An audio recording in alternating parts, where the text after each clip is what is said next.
Hi friends, this is Miss Ray. I'm one of the ERWC teachers this fall. I wanted to walk you through how I approach analysis of Sonnet 18. So you'll have access to analysis from myself, from Miss Willis, from Mr. Hadley, and from Mr. Landis, so that you can see a few different approaches to analyzing a sonnet and really practicing that metacognition. So metacognition is essentially thinking about the way that we think, the way that we process information, the way that we analyze information. So in my annotations, I've demonstrated that a little bit here so that you can get an idea. So my first step when I am greeted with a piece of text that I need to analyze is to access my prior knowledge. What do I already know?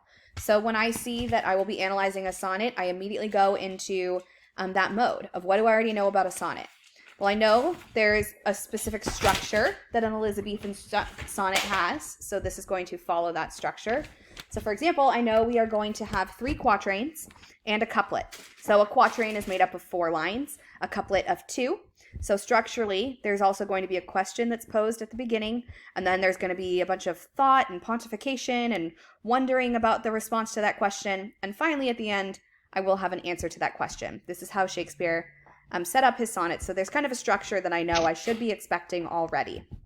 I also know that the language is going to be not what we're used to seeing in modern day poetry necessarily, but it's going to be written in more of an Elizabethan text because, again, this is Shakespeare. All right, so that's going to be my first step. My next step is going to be to just read the sonnet. Just take it in, try to read it for pleasure before really digging into understanding and analysis. So here we go. Shall I compare thee to a summer's day? Thou art more lovely and more temperate. Rough winds do shake the darling buds of May, and summer's lease hath all too short a date. Sometime too hot the eye of heaven shines, and often is his gold complexion dimmed. And every fair from fair sometimes declines, by chance or nature's changing course untrimmed. But thy eternal summer shall not fade, nor lose possession of that fair thou owest, nor shall death brag thou wanderest in his shade, where in eternal lines to time thou growest. So long as men can breathe or eyes can see, so long lives this, and this gives life to thee. So it's certainly one of Shakespeare's more popular sonnets, one of the ones that's more commonly taught in schools, discussed through various texts, as well as brought up in film and television. It's this line, shall I compare thee to a summer's day, is one that appears in popular culture all the time. So it's frequently referenced. All right, then I'm going to dive into the actual annotation. And so for my annotation, I've just used the comment function on Google Classroom. Typically, I would do this by hand, but just so that you don't have to read my terrible handwriting, you can see it in the comment function.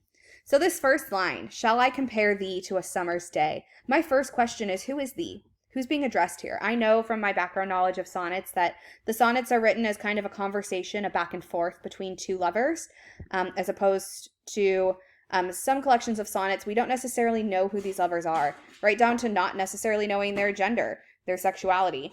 All of that is sort of left ambiguous. You can definitely do some research there to see what some scholars suggest. But my first question is, who is thee? Who are you? Shall I compare you to a summer's day? Who is the poet speaking to? Then I notice this idea, summer's day. I'm going to ask myself, what is that like? For some, summer's terrible. It sucks because they hate the heat. They think it's too long. The days are lazy. However, the general idea is that a summer's day is something that's kind of lovely, especially in London, where Shakespeare did much of his writing. We have to think about that. We're not talking about a Sacramento summer. So this question, right? I know that I'm opening with the question, shall I compare thee to a summer's day? We always open with that question. And then we get a little bit of that pontification, the thought process about it. Thou art more lovely and more temperate. So the love of thee, this person who this is being addressed to, it's better than a summer day. It's more lovely, more temperate. So the things we love about summer, the recipient of this sonnet is above all of that.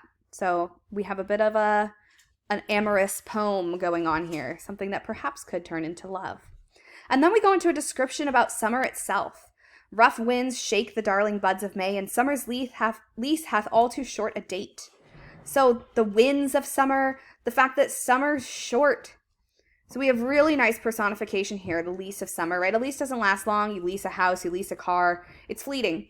However, we are knowing that this is a comparison poem, so the subject of the poem is not fleeting. They're constant. They're long-lasting. unlike summer. Looking again at some of the contrasts of summer to this recipient. Sometimes too hot the high of heaven shines, and often is his gold complexion dimmed. So great personification again. The eye of heaven. That metaphor is just so beautiful. And it's letting us know that the eye of heaven, right, what would be looking down on us from the sky, which shines and is gold, it's the sun.